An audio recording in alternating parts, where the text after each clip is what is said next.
mas aqui no telão ela está. A maioria dos irmãos leram aí o versículo que temos como base, que é o versículo 20, dizendo o seguinte: ele disse: tragam-me um prato novo. A maioria dos irmãos tem uma tradução que diz uma salva. E aí diz: ponham nela sal. Ainda aqui no segundo livro dos Reis, do capítulo 21, também tem um versículo semelhante a esse. Eu quero ler esses versículos com os irmãos e amigos, para que todos vejam, porque às vezes a gente olha para um texto como esse, que tem a ver com família, por incrível que pareça, simplesmente tudo. Por exemplo, segundo livro dos Reis, capítulo 21, versículo 13, diz assim: estenderei sobre Jerusalém o cordel de Samaria. Todas as vezes que os irmãos virem essa palavra cordel, caniço ou cana de medir, ou ainda prumo, na Bíblia Sagrada, sempre está se referindo à construção, à restauração ou à destruição. Entendendo que nós estamos trabalhando com família, então a convivência ela é uma construção. E alguns precisam restaurar essa construção. Se nós não aceitarmos construirmos ou restaurar, certamente haverá destruição. Como o nosso alvo é que as vidas e famílias sejam edificadas, nós trazemos à luz a esse texto de 2 Reis 21 e 13, dizendo: estenderei sobre Jerusalém o cordel de Samaria. Ou seja, o mesmo juízo que em um momento veio sobre Samaria, viria sobre Jerusalém, se ela não tomasse o rumo correto, de acordo com o que Deus havia estabelecido. E aí diz ainda o texto: e o prumo da casa de Acabe. Todos sabem pela história bíblica o que aconteceu na casa de Acabe, o juízo que caiu sobre aquela família. Por exemplo, Jezabel, que era a mulher dele, não teve nem o luxo de ser sepultada, porque segundo a profecia do profeta, pelo mal que ela causou a Acabe, que era um homem, a Nabote, que era um homem justo e temente a Deus, o profeta disse que ela não seria sepultada. E foi achado apenas as palmas das mãos dela e parte dos pés, porque o restante os cães comeram, de tal forma que não foi sepultada. E naqueles dias, nos tempos bíblicos, alguém não ter um corpo para ser sepultado era uma morte indigna, desprezível. Estava dizendo que a pessoa não tinha sido valorizada como deveria. Aqui ainda diz, na continuidade do texto: eliminarei Jerusalém, como quem elimina a sujeira de um prato limpando. Aí na tradução dos irmãos, prato limpando deve ter escudela, mas está falando de um prato, virando-o de boca para baixo, ou seja, encerrou o serviço. Chegou o padrão em que Deus quer que estivesse. Os irmãos guardem a palavra prato, guardem a palavra sal, porque ela é importante. Deixa olharmos ainda um pouco a importância da palavra sal e alguns significados que ela tem na Bíblia, pois a Bíblia fala simplesmente de tudo que nós precisamos saber. Em Jó, capítulo 6, o versículo 6, por exemplo, ensina a Bíblia até como comer o ovo ou a clara do ovo. Olha o que diz em Jó 6 e 6. Isso aqui está falando de sal como um tempero, um condimento, parte de alimentação. Olha o que diz: pode comer sem sal o que não tem sabor, o que é insípido? Ou haverá sabor na clara do ovo? Ou seja, se quiser que a clara do ovo tenha sabor, então tem que se utilizar sal. Isso como um tempero, como um condimento, como um alimento. Às vezes as pessoas veem dizendo assim: você colocou sal no coxo para o animal voltar, para amansar, ou para beber um pouco mais de água. As pessoas pensam que isso é invenção humana. Leia Isaías, por exemplo, capítulo 30 e o versículo de número 24. Livro do profeta Isaías, capítulo 30, versículo 24. O sal não é bom ou utilizado apenas para os seres humanos, mas também para os animais, e claro, tudo com a sua devida utilidade. Há alguns tipos de sal que traz consigo já o remédio, a vitamina para o gado. E a Bíblia já falava disso. O profeta Isaías profetizou pelo menos 740 anos antes de Cristo. E ele já falava disso. Isaías capítulo 30, versículo 24 diz o seguinte: os bois e os jumentos que lavram a terra. Ou seja, naqueles dias a terra era aradada pelos animais.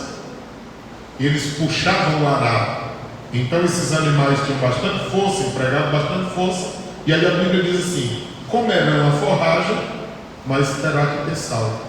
A forragem com sal.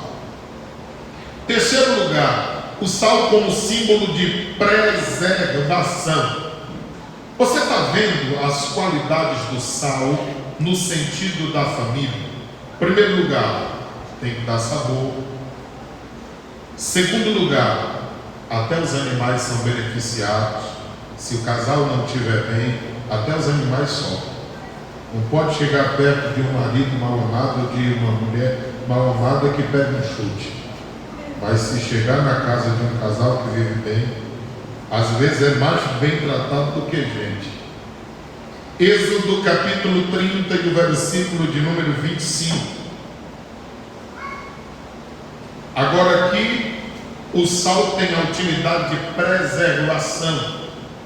Então há uma necessidade de nós cuidarmos do casamento para que ele seja preservado. Do caso contrário, como já disse, poderá ser destruído. Olha o que diz Êxodo capítulo 30 e o versículo 35. E com isso faça incenso, perfume segundo a arte do perfumista, temperado com o quê? Com sal. É isso aí. Vamos agora para Números, capítulo de número 18. Aí aqui, irmão, já começa a pegar um pouco, porque aqui o sal em Números está falando de aliança, está falando de conselho, está falando de compromisso. Porque às vezes alguém diz assim: eu não creio muito nesse negócio de casamento, ele tem que ser eterno, ele tem que ser contínuo, ele não pode ser destruído. Segundo a Bíblia, não. É que eu não concordo com isso, aí é um problema seu. É por isso que todo ser humano tem a oportunidade de fazer a sua escolha. E ela precisa ser uma escolha sábia, com inteligência, oração, leitura da palavra, com os olhos bem abertos. Eu costumo dizer que antes de casar tem que abrir bem os olhos, e depois de casar precisa fechá-los. Porque há pessoas que antes de casar fecham os olhos, todo mundo vê os defeitos e que não há uma possibilidade de dar certo. Mas só que quem vai casar vê que tudo é mil maravilhas. Com uma semana de casado diz: não era o que eu imaginei. É porque fechou os olhos. Se tivesse com os olhos abertos, como todo mundo em volta estava. E o que dizer de alguém que está no quinto casamento, sexto, sétimo, e pensando no oitavo, e achando que isso é normal? Não é. Aí aqui sal aparece como uma aliança. Olha o que diz Números, capítulo 18, e o versículo de número 19.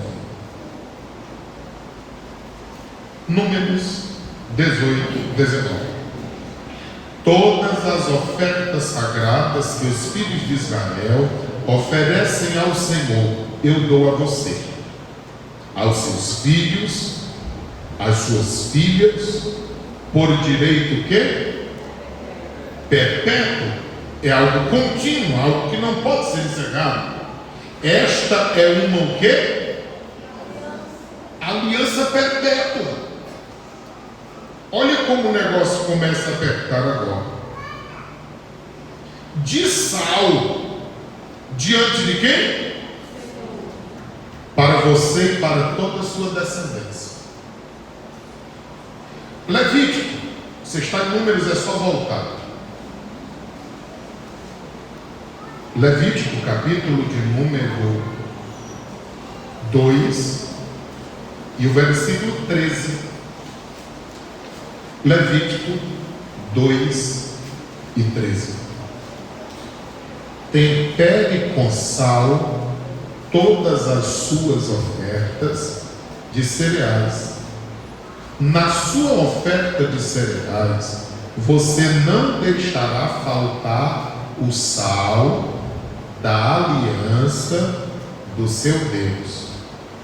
Em todas as suas ofertas você aplicará sal. Vamos para o Novo Testamento para que nós não fiquemos com nenhuma dúvida.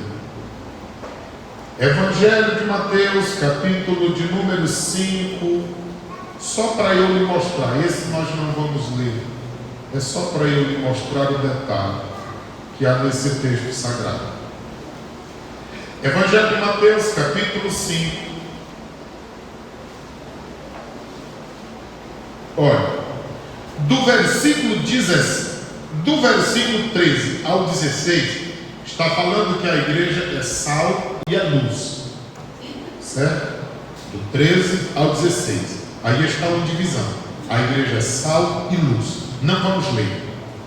Os versículos 17 ao versículo 20, está aí o ensino a respeito da lei. Os versículos de número 21 até o versículo 26, está aí o ensino a respeito da ira. Quando o ser humano se ira e age no momento da ira, pode cometer sérios problemas. Dos versículos 27 ao versículo 30, está aí o ensino a respeito do adultério, da traição, da infidelidade. Os versículos 27 ao 30. Dos versículos de número 31 ao 32, está aí o ensino a respeito do divórcio, da separação, da destruição. Aí dos versículos 33 ao 37 está o ensino a respeito de juramento. Observe isso. Adultério 27 a 30 está falando de casamento. Divórcio ou desfazer do casamento, dos versículos 31 ao 32. Mas logo do 33 ao 37 está sobre o juramento, da aliança feita, do comprometimento feito, que não pode ser quebrado. Aí veja só, ele começa dizendo assim, agora nós vamos ler 33. Vocês também ouviram o que foi dito aos antigos: não faça juramento falso. A Bíblia não proíbe jurar, ela proíbe jurar falsamente. Porque o que estava acontecendo naqueles dias? As pessoas não tinham credibilidade na palavra. Aí o que eles faziam? Eu juro por Deus, eu juro pelo templo, eu juro pelo tesouro que há no templo, que era sagrado para eles. Mas só que quem não tem palavra não tem compromisso com absolutamente nada. E eles juravam, mas não cumpriam. Então quando Jesus chega, ele diz: olha, larga esse negócio de ficar prometendo com falsidade. Prometeu? Cumpra aquilo que prometeu. É isso que a Bíblia diz. Mas cumpra rigorosamente para com o Senhor o que você jurou. Casamento é algo feito não apenas perante os homens. Quando a gente pega Provérbios capítulo 2, versículo de número 17, quando a gente lê Malaquias capítulo 2, versículo de número 16, ou 14 a 16, a Bíblia diz que quem está presente no dia do casamento é exatamente Deus. Ele é a fiel testemunha. Ainda que seja feito entre duas pessoas, ali está uma decisão que fora feita perante Deus. Aí a Bíblia diz assim, versículo 34: eu, porém, lhes digo, não jurem de modo nenhum, nem pelo céu, por ser o trono de Deus, nem pela terra, por ser o tamborete dele colocar os pés, nem por Jerusalém, por ser a cidade do grande rei. Não jure pela sua cabeça, porque você não pode fazer com que um só cabelo fique branco ou preto. Alguém me pergunta: é pecado pintar o cabelo? Irmão, a Bíblia diz em Provérbios 16:31 que o cabelo branco é uma forma de honra para aqueles que já viveram. Aqui está dizendo que não tem como tornar preto ou branco, que você pode pintar da cor que pintar. Na hora que a raiz sair, vai mostrar quem é. Uma irmã me disse que estava cantando, cheia de Deus, dizendo assim: me aceita, Jesus, como eu sou, ó amado e sublime Jesus. Aí ela disse que foi impactada pelo Espírito, dizendo assim: por que tu quer que eu te aceite do jeito que tu és, nem tu está te aceitando? Como assim? Olha teu cabelo. Aí a irmã disse: não vou mais pintar meu cabelo, porque como é que eu quero que ele me aceite como eu sou, se eu não estou me aceitando? Foi por isso que eu disse aos irmãos há segunda-feira passada: o negócio não é o que eu acho, penso e entendo. Se nós dobrarmos os joelhos no chão e deixar passarem-se as horas, se nós colocarmos um compromisso de ler a Bíblia, estudá-la profundamente, do Gênesis ao Apocalipse, se nós buscarmos e pedirmos a Deus sensibilidade, comunhão com Ele, à medida que nós nos aproximarmos de Deus, nós veremos mais claras as nossas misérias.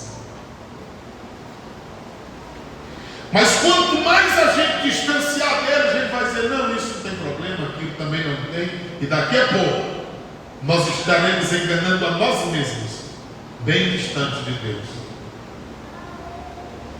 Olhando para o texto sagrado, ele ainda diz o seguinte, versículo 37: a palavra de vocês seja sim, sim, não, não. Porque passar disso vem de onde, igreja? Está aí. Então a palavra é sim, sim. Quer acreditar? Acredite. Não quer? Não acredite. Ou então, não, não. Quer acreditar? Bem, não quer. Bem também. Mas deve-se haver palavra. Vamos agora, para encerrar a conversa, porque eu acho muito bonito as coisas de Jesus. Olhe para Mateus, capítulo 19. Nesse tempo aqui, já havia alguém dizendo assim: eu acho, eu penso, eu entendo. Havia uma escola de Shammai, havia outra de Hillel. Esses homens eram sábios naquele tempo, e um dizia assim: pode separar por qualquer coisa. Se a mulher amanhecer com a cara feia, pode largar dela e casar com outra. Tinha outro que dizia assim: não pode largar por absolutamente nada, a não ser que haja infidelidade. Fora disso, nada de separação. Chegou uma turma e enfrentou Jesus e perguntou: e aí, Jesus, o que é que tu diz? Como que é dizendo? Tu está de qual lado? Da escola de chamar de Hilel. Aí Jesus corta a conversa assim, Mateus 19, versículo 4. Jesus respondeu: vocês não leram? A que é que Jesus está se referindo aqui? A Gênesis 1, 27 e a Gênesis 5 e 2. Por quê? Só pela continuidade do texto. Vocês não leram o que o Criador disse lá no princípio? Ele os fez homem e mulher. Aí agora, versículo 5. Agora Jesus vai citar Gênesis 2, 24. Irmão, Jesus era a própria palavra viva, mas ele também sondrava pela palavra. Os irmãos viram que domingo, na escola bíblica dominical, ele venceu a Satanás dizendo: está escrito, está escrito, está escrito. Se a gente tivesse a Bíblia na mente, no coração.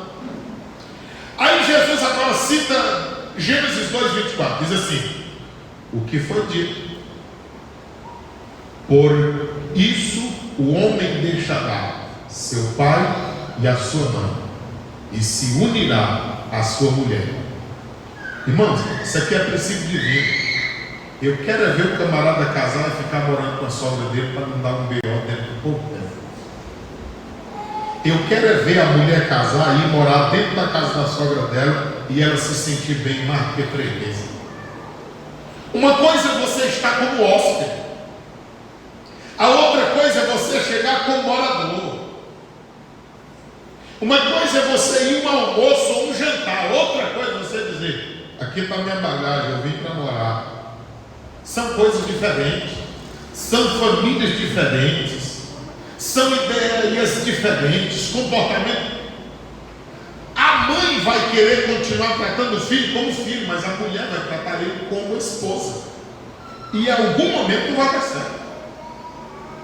Se o elemento for morar na casa dos pais dela, vai acontecer a mesma coisa. Tem hora que ele vai tratá-la como mulher, mas os pais não vão gostar daquilo, porque é a filha querida. Enfim, daqui a pouco está sogro brigado com a gêmea e o casal bem, porque pensa num bicho que não tem vergonha de casar. Tem deles que dizem que o que é bom não é a briga, é a reconciliação. Leva até na brincadeira. Você quer ver uma coisa? A mulher pode até falar mal do marido dela, que não é correto, mas ela pode até esculhambar com ele, não tem nadinha. Agora vai você ajudar a dizer assim: é mesmo, ele não presta não. Ela já olha como cara falando do meu marido. Não dá certo. Aí Jesus dá essa lição, falando de quê? Da Bíblia. O sal era tratado também como antisséptico, como medicamento. Ezequiel, capítulo de número 16, versículo de número 4. Aqui nós encerramos essas leituras e nós vamos começar a falar sobre o texto que nós lemos. Livro do profeta Ezequiel, capítulo 16, versículo de número 4, está aqui a palavra do Senhor. Quando ao seu nascimento, no dia em que você nasceu, não lhe cortaram o cordão umbilical, nem a lavaram com água para que ficasse limpa, nem a esfregaram com sal. Você está vendo aqui?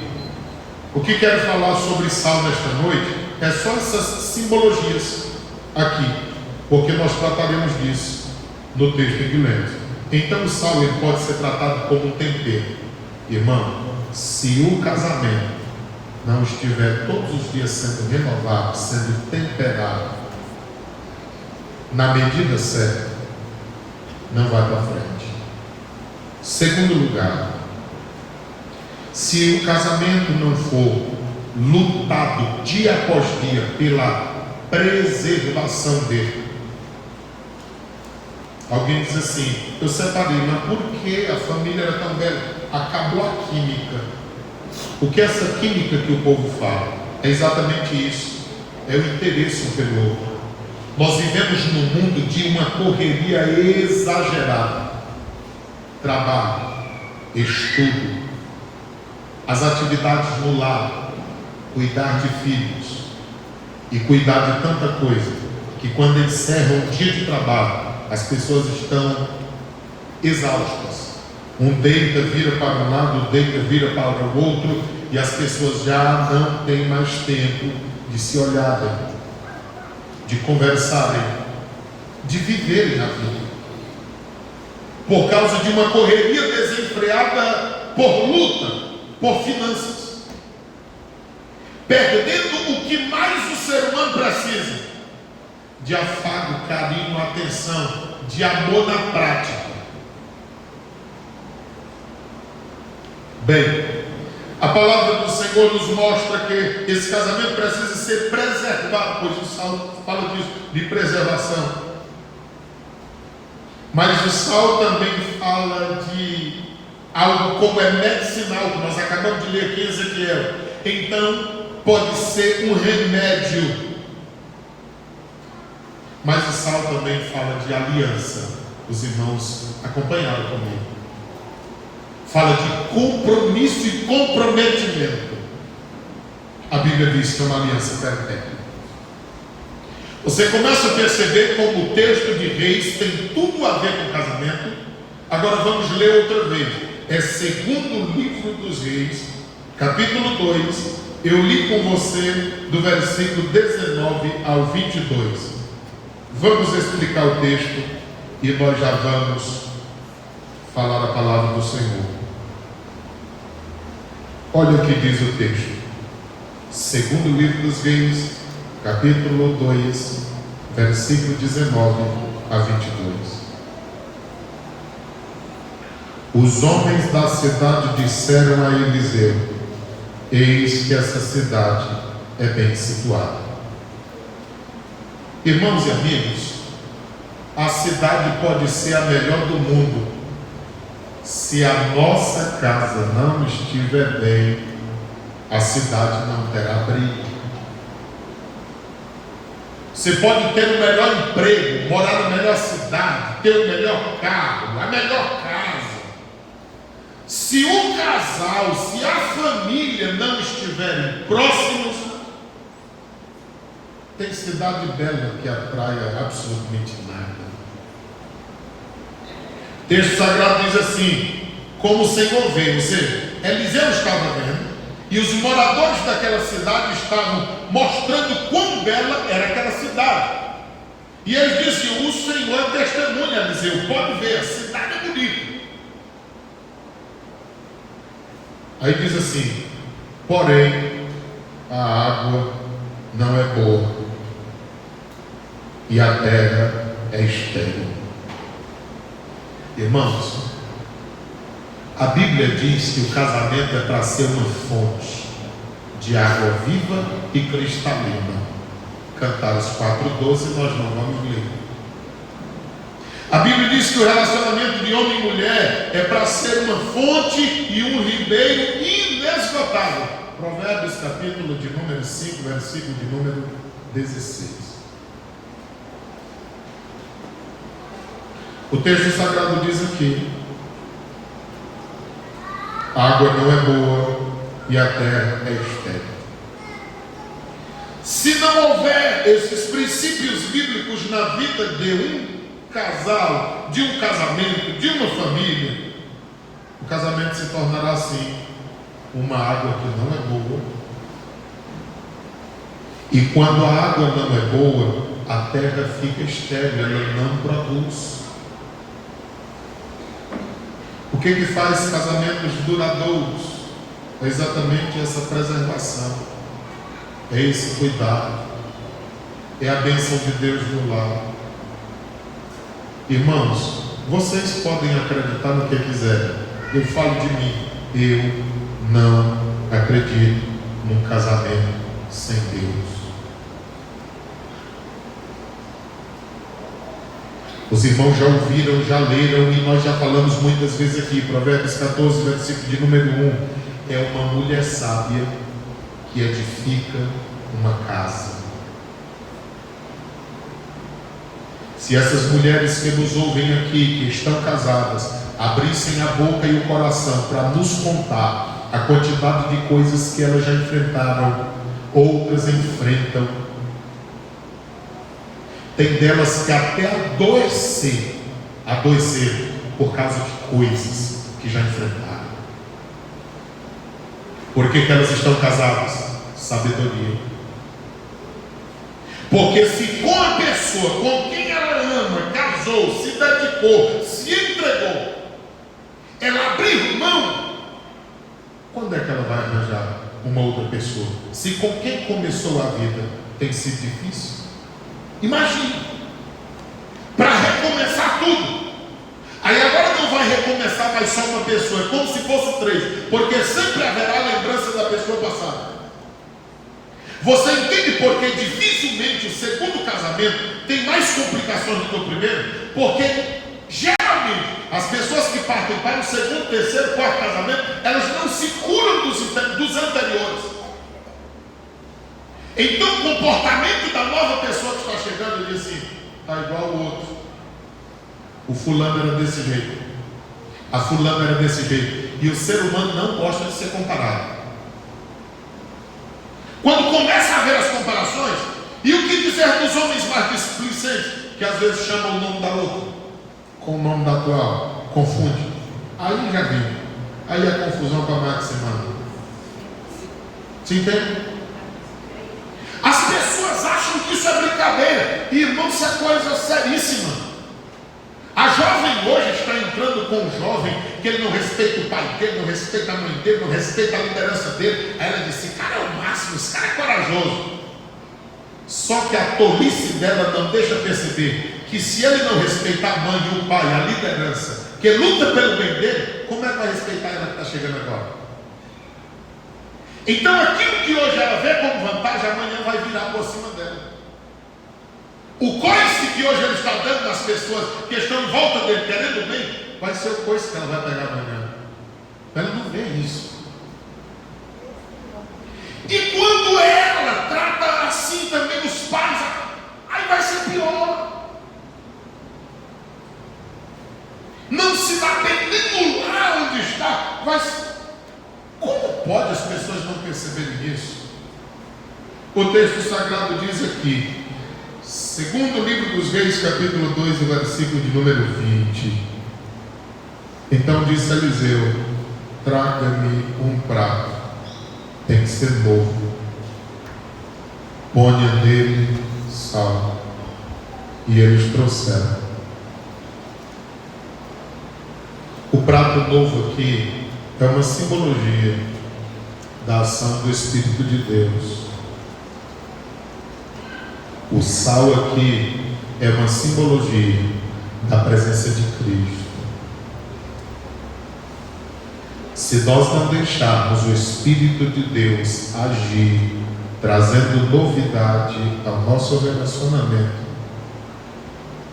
se nós não plantarmos Jesus Cristo na nossa família, não vai para frente.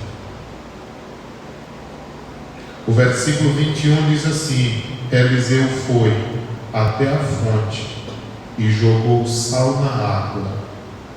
Sabe o que é isso? É a ação de Deus, irmãos. Você já viu água? Você já viu sal adoçar? Tinha que existir isso. Isso aqui está falando que o tratamento pode não ser bom, mas se tu deixar o Espírito agir e Jesus Cristo trabalhar, as coisas vão dar certo. Só dá certo assim. Agora o tratamento não é bom. Você já se feriu? Pôs sal em cima? Rapidinho. Mas dificilmente inflama. Dificilmente vai para frente. Mas dói. Então o antídoto espiritual é exatamente contrário àquilo que nós gostamos. Hebreus 12, 6 a 8 diz: a repreensão do princípio não é boa, mas o negócio é no final. O negócio é o resultado. O negócio é o produto final. Aí o texto sagrado diz aqui: ele foi à fonte derramou sal na água e disse: assim diz o Senhor. Não é Eliseu, é Deus, porque é só Deus que resolve. Assim diz o Senhor: tornei saudável esta água. Oh irmãos, Deus quer que a fonte gerada no nosso casamento seja saudável. Irmãos, quando o casal está bem, parece que até as doenças são mais fáceis de vencer, e até quando elas existem é como se elas não existissem. Mas irmãos, quando o casal está mal, ainda que fisicamente estejam saudáveis, eles estão vivendo como que doentes. Eu quero é ver um casal que se ama ter um desentendimento para não perder o sono, para não ficar, opa, por que eu disse isso? A bichinha ficou triste. Aí ela diz: oh, meu amor saiu. Parece que o dia não passa para chegar logo o perdão. Chega ao consenso. É um negócio sério. É assim que funciona. Mas assim, quando a gente olha para a palavra de Deus, está dizendo: e não será mais causa de morte. Irmãos, você sabe por que muitos casamentos morrem? Por causa disso aqui. Falta na presença de Deus, falta do sal, falta do prato novo. Aí vai chegando até o momento de morrer, se acabar. Aí diz: não, acabou o amor. A Bíblia diz que o amor não acaba. 1 Coríntios 13, 1 até o 5, o amor não acaba. Mas um adágio popular diz que a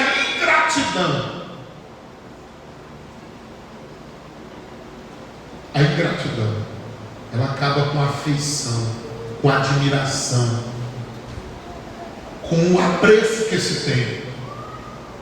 Às vezes você vê um casamento 20, 30 anos, se acabou. Não se acabou agora não. Foram muitas coisas.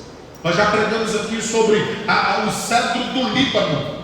E eu disse aos irmãos que há cedros no Líbano que são vários homens para marcá-los. E várias tempestades não arrancaram. Mas o cupim derruba. Como é que um tornado não arranca um cedro do Líbano e de repente o cupim? Não é só um cupim, é uma multidão de cupim trabalhando ali dentro dele. Às vezes não é uma coisa que acaba um casamento, são muitas coisas pequenas, repetidas, todo dia, cansam, e chega um momento que não dá mais. Aí alguém diz assim: olha, a gota d'água que faltava, pronto, chegou, derramou a água. Ora, se é uma gota, é porque já tinha um recipiente cheio, que é uma gota para encher um balde. O texto sagrado diz assim: tornei saudável esta água, não será mais causa de morte, nem de esterilidade. Por que o casamento não gera? Eu já disse aos irmãos aqui muitas vezes que a relação íntima do casal, ela dá apreço um pelo outro. Um casal que vive organizado intimamente, eles se amam, andam sorrindo, alegres, tranquilos, brincando, porque estão ligados. A semelhança aplicada é a da mãe amamentando a criança. Você já viu a mãe de primeira viagem? O seio, falta é cair o mamilo, fere todo, fica purulento, feridento. A criança suga, aí sai sangue, sai leite, sai pus, é uma coisa. Aí a mãe chora de um lado e a avó chora do outro. Oh meu Deus, é meu filho. E a mãe chora do outro, mas ele é meu filho. E aquilo dá uma aproximação da mãe com a criança, da criança com a mãe. Não precisa a mãe dizer: está aqui o leite materno. Não. Na hora que a criança acorda à noite, ela descobre pelo cheiro, ela vai atrás. Pode deixar ele lá, que ele descobre. Ele pode ter 3 meses. Ele vai atrás, porque isso é natural, é instintivo. O que é isso? É aplicado ao casamento. Essa aproximação, essa intimidade gera, produz, aumenta. É muito natural que casais que se identificam bem, deixando o sal, deixando prato novo, deixando o Senhor operar no nascedouro deste casamento, com a continuidade dos tempos, eles se amem muito mais ainda. Eu visitei uma família aqui no Palmeirado. O casal era tão próximo uns dos outros, que nos contaram naquela casa que a mulher foi sepultada, morreu, velaram e foram sepultá-la. E o marido disse: não aguento ir. Quando o povo chegou do sepultamento, ele estava caído na entrada de casa, morreu também. Separação forte. O meu avô, quando ficou viúvo aos 55 anos de casamento, ele disse: meu filho, a pior coisa que Deus pode reservar para o homem é deixá-lo viúvo. E a coisa mais pesada é colocar o peso de uma cidade no ombro de um homem. Ele disse: meu filho, quem é pastor de verdade não é pastor só de igreja, ele é pastor de cidade. O que acontece de bom ou ruim na cidade, ele sente o peso espiritual. Então é a coisa mais pesada que Deus tem para colocar em cima do homem, é o peso espiritual de uma cidade. E a perda, dizia ele perdeu filhos também. Ele disse: a perda da esposa. Para a mãe pode ser que seja o filho, mas para o meu avô, ele dizia: é a esposa. Até porque o homem sem uma mulher é Jesus. A mulher, ela pode se desenrolar melhor sem um homem, mas o homem sem uma mulher, ele perde sem uma verdadeira mulher. O texto sagrado diz aqui no versículo 22: aquela água ficou saudável até o dia de hoje, segundo a palavra que Eliseu tinha dito. Você entende isso aqui? Aquela água ficou saudável até o dia em que o texto estava sendo escrito, segundo a palavra. E a palavra que Eliseu disse não era a palavra dele. Você leu comigo aqui a Bíblia Sagrada dizendo: assim diz o Senhor, tornei saudável esta água. Então casamento, irmão, tem que ter palavra de Deus. Lemos os textos, expliquei o texto que é básico. Eu vou falar a mensagem agora. Não vai dar tempo, mas eu vou falar o primeiro ponto. E o que é que precisa para colocar tudo em prato limpo? Porque o tema da mensagem é esse: tudo em prato limpo. Às vezes precisa sentar-se um à frente do outro, e nós não gostamos disso. Homem não gosta de falar, homem não gosta de ouvir. Mulher, eu não sei se gosta de ouvir, mas que gosta de falar, gosta muito.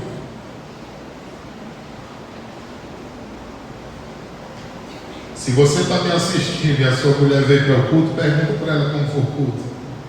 Ela vai dizer: chamaram, mandaram para cantar. Que surpresa, o pastor Josenilson que estava lá, nós nem sabíamos que ele estava na cidade, quando ele chegou, dirigiu o culto. Aí ela vai contar assim, lá do começo. Se o homem veio, a mulher ficou em casa e disse: como foi o culto? Ele: bom. Se ele não gostou, ele disse: ruim. Acabou, para ele está respondido. Aí ela disse: e aí? Uma mulher gosta de detalhe, gosta de conversa, gosta de esticar, o negócio é sério. Então, quando se olha para isso aqui, aí a gente vê, primeira coisa, irmão, precisa de coragem para colocar tudo em prato limpo. Precisa de coragem. Olha o que diz Provérbios 25, versículo de número 11. Eu nunca vi isso aqui. Eu acho que vocês também nunca viram, mas eu fico pensando que deve ser algo bonito. Provérbios capítulo 25, versículo 11. Olha isso: como maçãs de ouro. Quem já viu maçã de ouro? Em bandeja de prata. Aí eu fico imaginando aquela maçã de ouro assim, bem polida, numa bandeja de prata que a gente se espelha, se vê nela. É lindo demais. uma mesa assim de vidro como essa aqui, bem, deve ser uma coisa muito linda, com uma maçã de ouro em salva de prata. Assim é a palavra dita quando? A coragem aqui, irmão, não é para brigar, não. A coragem aqui é para pedir graça a Deus, para saber o momento certo. Porque se você for procurar conversar na hora errada, vai dar confusão, vai dar desmantelho. Mas se você procurar o momento certo, vai ser semelhante a quem é que não ficaria boquiaberto se contemplasse uma bandeja de prata com maçã de ouro? Que coisa linda! Assim é quando a palavra vem na hora certa. A pessoa não tem o que dizer, a pessoa não tem como revidar, a pessoa não tem como contra-argumentar. O texto sagrado mostra isso. Veja aí em Eclesiastes, está na frente. Você está em Provérbios, veja Eclesiastes. Eclesiastes capítulo 8, versículo de número 6. Eclesiastes 8, 6 diz assim: porque há um tempo e um modo para todo propósito. Escute isso. Há um tempo e também há um modo. Às vezes a pessoa sabe e age no tempo certo, mas do modo errado. Não dá certo nunca. Às vezes a pessoa até consegue o modo, mas o tempo está errado. Não vai dar certo da mesma forma. Vai ter dificuldades. Mas se queremos colocar tudo em prato limpo, primeiro, coragem. Segundo lugar, sabedoria e prudência. Irmão, sabedoria não é conhecimento. Conhecimento você adquire lendo. Sabedoria é fruto do Espírito de Deus na vida de quem busca. É Deus produzindo em nós. O que é sabedoria? É a capacidade dada por Deus para agir da forma certa, na hora certa, prudentemente. Isso é sabedoria. Olha o que diz Provérbios, capítulo 18, versículo de número 21. Provérbios 18, 21. A morte e a vida está no poder de quem? Irmãos, uma palavra, às vezes você pode acabar com a pessoa. Mas uma palavra também, às vezes você pode levantar uma pessoa. Por que não usar palavras que abençoam e não que amaldiçoam? Nós ouvimos aqui uma bela exposição domingo sobre gratidão. Gratidão não somente a Deus, mas às pessoas também. Ainda que é dever da mulher as coisas cotidianas, mas quanto custa alguém fazer um elogio? Se de repente ela errar, não seria criticada? Por que quando acerta, não ser elogiada? Por que a mulher gosta tanto de ser elogiada e às vezes não usa isso que tanto gosta para com o homem, ainda que ele acha que não seja tão importante como é importante para ela? Mas como nós estamos falando de uma construção, vai chegar um tempo que será. Porque se ele se alegra em lhe alegrar com palavras, ele também vai querer se alegrar com palavras em algum momento, você pode ter certeza. É uma construção, é uma edificação, é uma restauração. Então há uma necessidade de se cultivar essas coisas.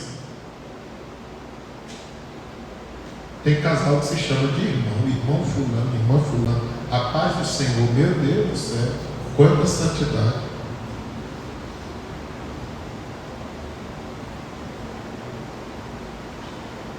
Mas quão bom seria que as pessoas tivessem nomes carinhosos para tratarem-se entre si. Já tem outros que têm nomes carinhosos que nem aceitam o nome original. Se chamar fulano ou fulana, diz quem é. Eu não estou ouvindo. Tem que chamar pelo nome de mimo que há entre eles, né? E se chamar assim ou foi descuido, é porque alguma coisa já não está bem, precisa voltar para o lugar. Isso é importante e necessário. Irmãos, nós vivemos num mundo que, conforme nós estudamos segunda-feira, nós estamos em uma guerra. Aí já pensou, guerra lá fora, guerra aqui dentro, guerra na família. Quem suporta viver em guerra o tempo todo? Não? 18, 21, 18, 22, olha aqui, amado. Não, 18, 21 ainda. A morte e a vida estão no poder da língua. Continuidade. Quem bem a utiliza, come do seu fruto.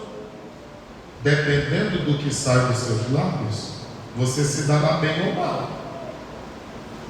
A língua pode ser utilizada como uma semente que, se você plantar o que é bom, vai colher o que é bom, mas se plantar o que é mal, vai sofrer também. Versículo 22, homens, atentem para esse versículo.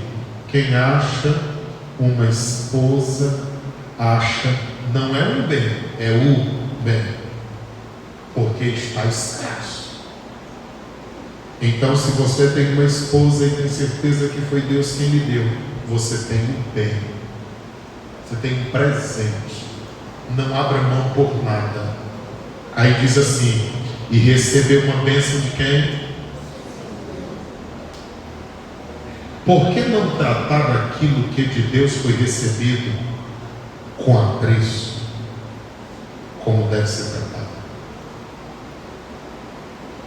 Colossenses capítulo de número 4, versículo de número 6. Vamos parar aqui. Nosso tempo foi embora. Tudo em prato limpo. Colossenses capítulo de número 4, versículo de número 6. Está escrito que a palavra dita por vocês seja sempre. Ei, irmão, é difícil para nós, somos seres humanos, mas temos que lutar por isso. Que a palavra dita por vocês seja sempre agradável. E o que ela precisa ser para ser agradável? Temperada com o quê? Sal pode ser muito, vai adoecer, pela a língua e o céu da boca e dá uma sede descomunal, e a pressão arrebenta. Mas na medida certa, aí diz aqui, para que saibam como devem responder a cada um. Sabe o que é isso? É prudência, sabedoria, cuidado no falar, para não ferir, para não matar, para não gerar esterilidade e nem morte, mas gerar bênção. Quantos entendem esta palavra, digam amém. Tem alguém nesta noite que deseja entregar a vida a Cristo como Senhor e Salvador? Tem alguém nesta noite que deseja reconciliar-se com Deus? Quero relembrar os irmãos. Amanhã é quinta, culto de ensino em todas as congregações. Sexta, círculo de oração. Sábado será a nossa grande festa. Escola Bíblica Dominical está promovendo o culto do amigo. Tem convites aqui na secretaria. Se você lembra de um amigo, de uma amiga que está distanciado ou que não é crente, que você lembra de convidá-lo, passe aqui na secretaria e pegue o seu convite. Domingo à tarde, das 14 às 17 horas, será a nossa Escola Bíblica de Obreiros. Quem é que pode participar? Todos que quiserem. Nós estaremos estudando sobre a Bíblia Sagrada. Aqui na secretaria tem uns livros.